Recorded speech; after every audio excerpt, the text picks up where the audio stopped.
Good morning to all. This video sponsored by BuyMode Shopping app. நம்ம இந்த வீடியோவில் எதை பற்றி பார்க்க போகிறோம்னா டேபிள் டென்னிஸ், அதாவது கைப்பந்தாட்டம் எப்படி விளையாடுவது மற்றும் அதன் நன்மைகள் பற்றி பார்க்க போகிறோம். கைப்பந்து விளையாட எப்படின்னு பார்க்கலாம்.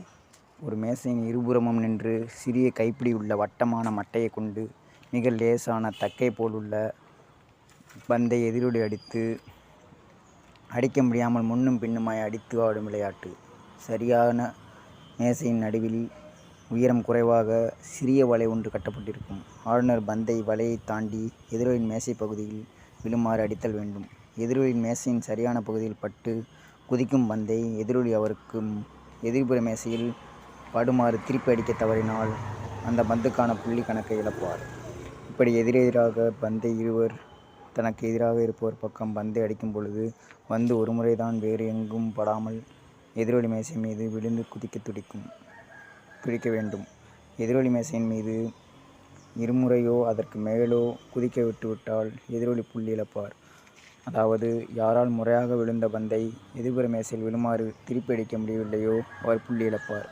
வலையில் தொட்டு எதிரொலி மேசைப்புறம் விழுந்தாலும் அப்பந்து முறையாக விழுந்த பந்தாகும்.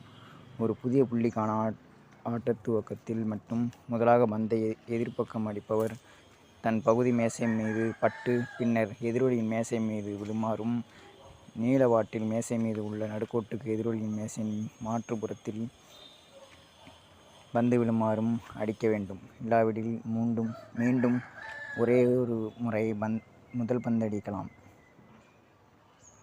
இருமுறையும் தவறு நிகழ்ந்தால் முதற்படிந்த பந்தடிப்பவர் புள்ளி இழப்பார். இப்படிதான் விளையாட வேண்டும். கைப்பந்தாட்டம், டேபிள் டென்னிஸ் சொல்கிறேன். இந்த டேபிள் டென்னிஸ் விளையாடுறதுனால கிடைக்கும் நன்மைகள்: அனிச்சைகளை மேம்படுத்தவும் உதவுகிறது. இது பேட்மிண்டன் மற்றும் வழக்கமான டென்னிஸை விட வேகமான விளையாட்டு என்பதை நம்ம அறிஞ்சிருக்கலாம். அது உள்ள விளையாடினாலும் கூட இது ஒரு குறுகிய வரம்பை கொண்டுள்ளது மற்றும் விரைவாக நகரும்.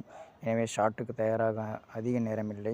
விளையாட்டில் குறுகிய தூரம் மற்றும் வேகமான வேகம் காரணமாக குழந்தைகளின் பெரிய மற்றும் சிறிய தசைகள் டென்னிஸ் விளையாடும் போது வலுவாகவும் சிறப்பாகவும் இருக்கும். கை கண் ஒருங்கிணைப்பை மேம்படுத்த உதவுகிறது. டேபிள் டென்னிஸ் என்பது உங்கள் மனதை கூர்மையாக்குகிறது, கவனம் செலுத்த உதவுகிறது மற்றும் உங்களை எழுப்புகிறது. இது குழந்தைகள் செறிவை மேம்படுத்த போகும்போது மிகவும் நெகிழ்வான மற்றும் சுறுசுறுப்பாக மாற உதவுகிறது. மூளையை கூர்மாக்குகிறது.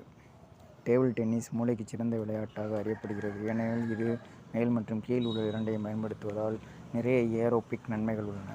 கை கண் ஒருங்கிணைப்பு மற்றும் அனிச்சைகளுக்கு இந்த விளையாட்டு சிறந்தது. பந்தை கண்காணிக்கவும், ஷாட்கள் மற்றும் உத்திகளை திட்டமிடவும், பந்தை எப்படி சுழற்றுவது என்பதை கண்டுபிடிக்கவும், அதே நேரத்தில் குழந்தையின் மூளையை இது செயல்படுத்துகிறது. அனைவரும் இந்த கைப்பந்தாட்டத்தை விளையாண்டு உங்கள் நலத்தை வளர்க்க எனது வாழ்த்துக்கள். நன்றி.